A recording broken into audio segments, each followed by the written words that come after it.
back to another video. I'm really on a roll here, aren't I?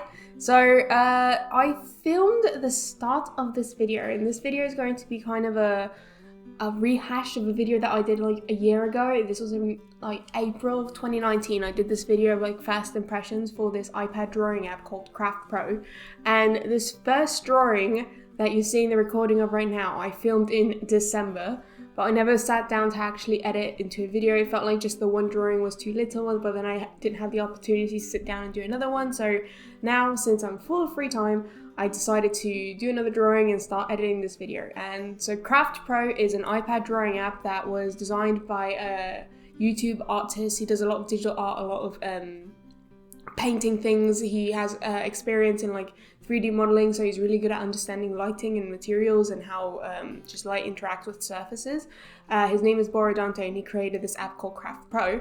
And the concept behind Craft Pro was to try to kind of reinvent what's become more standard for like the shortcuts of drawing on an iPad.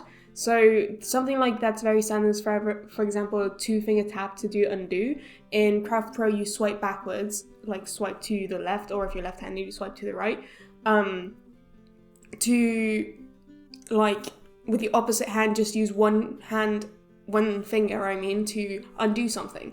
And another one that's really interesting about this one is you tap on your sidebar, so then with the sidebar tapped, your pencil is your eyedropper instead of having to like tap and hold or something like that. And then the other one on the side where you see it flash in and out, it's towards the left of the screen.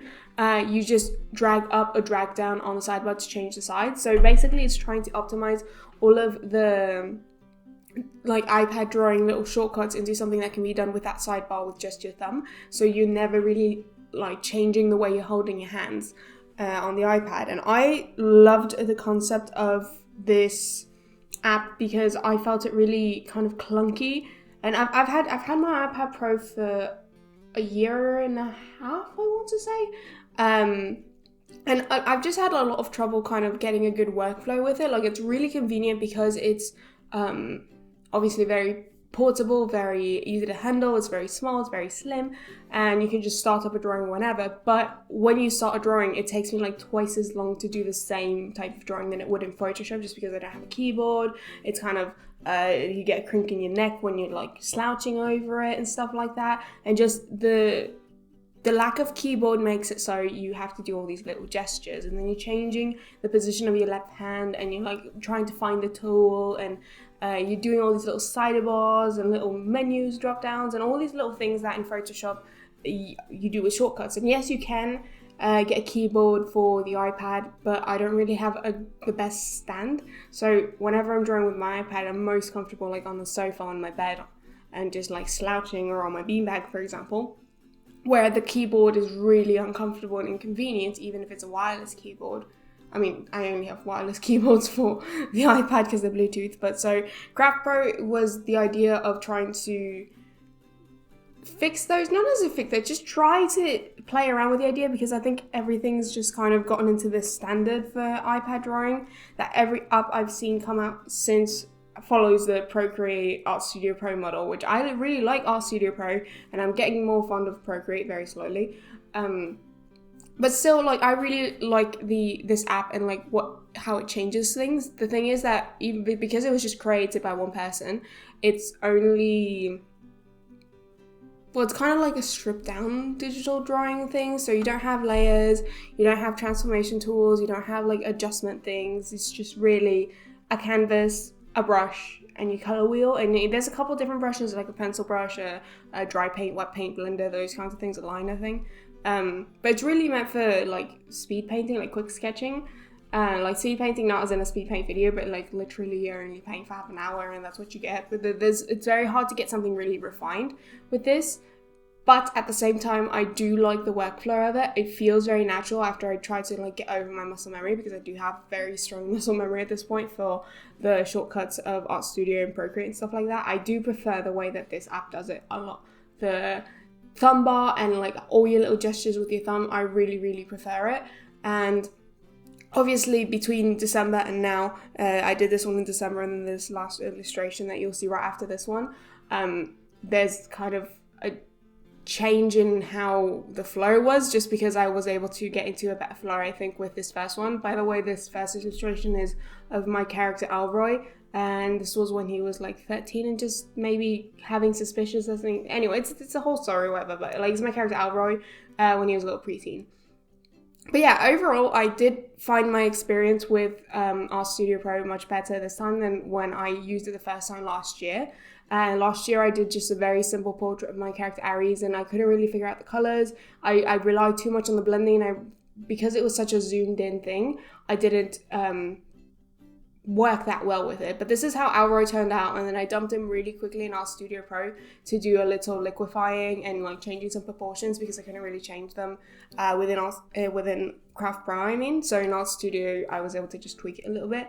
And now we're starting with the second illustration, which is the recent one, not done in December. And this one I decided to revisit my concept of when I first used RStudio drawing my character Aries, but this time it's with my character Talia. And it's just a close-up portrait, that's the concept. But instead of having, because Aries originally had her on a very dark background, I was going to have Talia in a dark background, but I was going to add that after. So I have this just like grey tone, and then I started with a sketch, and then I'm going to just work my way through it. It was harder for me to do Talia than it was to do Alroy for some reason. But again, I still really like the concept behind the thumb bar and how it works, and I didn't notice any kind of problems so much with the app. Like when I first used it, there were some things that, like some inputs that I did that the app didn't read, especially when going in and out of the menu. And also the thing that I did with Alroy that I forgot about when I was doing Talia is that you can clip your color picker so it's always showing. I would have preferred doing that, but I forgot I could do that at this point because it's been so long. Sorry about the first one, but yeah, overall I did enjoy this experience. The blender is very nice, and I very much enjoy just being able to change the size of the brush with just my thumb, dragging up, dragging down. If you tap on the thumb bar, it toggles between changing the size of your brush to changing the opacity. I used that one quite a bit with Alroy, but with Talia I also forgot about it, but I remembered it after. But yeah, overall I really like the concept behind this app. I wish that like other apps would be able to implement this kind of customization of gestures just to make it a little bit more customizable, because having to constantly like lift your hand from holding the iPad or like moving across the screen or alternating how many fingers you're using for what, like it's kind of clunky to me, and I really have a hard time adapting to it. That being said, when I did flip, because at the end of this I dropped Talia into RStudio Pro just like I did with Alroy, but with Alroy I forgot to record it, or if I recorded it I lost it. With Talia I did record it. You're going to be able to see me just tweaking a few things, and that's a lot of it is just being able to have a brush set to multiply, being able to liquefy to edit things, and then just the slightly more precision you can get when you have the option of doing layers. And when I did flip back to RStudio right after, because it was in the same setting, I felt very awkward with the eyedropper, with the changing brush size, and just overall it just felt really, really awkward because I just started to get in the rhythm with the Craft Pro shortcuts. And then when I went to RStudio, it was like, no, I don't like it. But then overall, I think my next handful of digital paintings are going to be in Photoshop, since I have my desk all set up, my computer all set up, I have my chair that doesn't hurt my back. So while I love my iPad and it's very convenient, nothing beats drawing in Photoshop on my desk to me. But yeah, it was nice to revisit Craft Pro after a year. I have heard that Borodante started working with a coder, and there has been a couple updates between when I first tried it and this time, but I don't know if there's been any more updates or when the next updates are coming. But if you are interested in this app, if you do have it on iPad Pro, or if you watched my previous video discussing this app, then I do again recommend you try playing around with it again. It's not really designed for super precise work, but it's really, like, both of these illustrations only took around half an hour, where I know if I were to have done them in even RStudio, Photoshop or whatever, I would have gotten a lot more stuck in the details, because you have layers and all these choices. It's really good for just like slapping color down and refining it a little bit.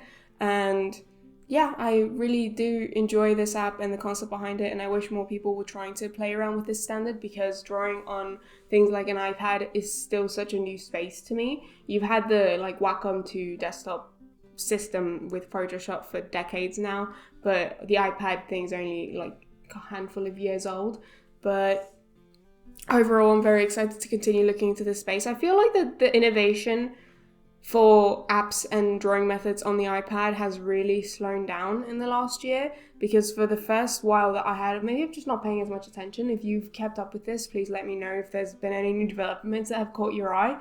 But yeah, personally, I haven't really seen that many new developments since Procreate added their animation feature. Like that's been now it's the iPad starting to become more for animating again as well. But yeah, either way, now we're in Art Studio Pro. First thing I did was liquefy it to make it a little bit more narrow in proportions and stuff like that. Her head a little bit more head shaped, and little things that if I could have transformed the sketch, I would have done in the sketch phase. But because Craft Pro didn't have that, and then there you saw me with all these menus. This was because I was getting so frustrated with the way that the eyedropper was working, with the way that the brush size was working. I was trying to poke in the settings to see if there was something I could do that could make things easier for me.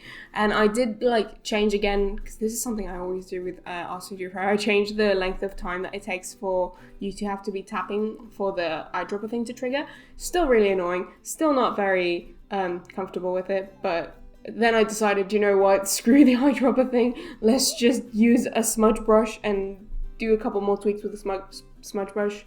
The thing that I was trying to work towards here was trying to diminish the amount of the background gray that I originally had in the Craft Pro illustration, because since I didn't want to erase my sketch when I was working in Craft Pro, I was not touching the lines when I was putting down the colors, and so there's a little trace, especially around the braid, there was traces of the grey that I could see that were bothering me. And then the other thing that I wanted to do in Art Studio Pro was to do a couple multiply and overlay layers, just to shape around the shadows and contrast and add just some really fuzzy effects and stuff to tweak the colors and things like that. So you'll see a final comparison now in a second of how it looked straight out of Craft Pro and then how it looked right after my Art Studio Pro edits. But yeah, let me know what you think of these drawings. Let me know if you're interested in trying Craft Pro. Let me know if you're also frustrated with how some iPad drawing apps work. And yeah, leave a like, comment, subscribe. Hopefully I'll keep up the video production. If not, I'll see you sometime.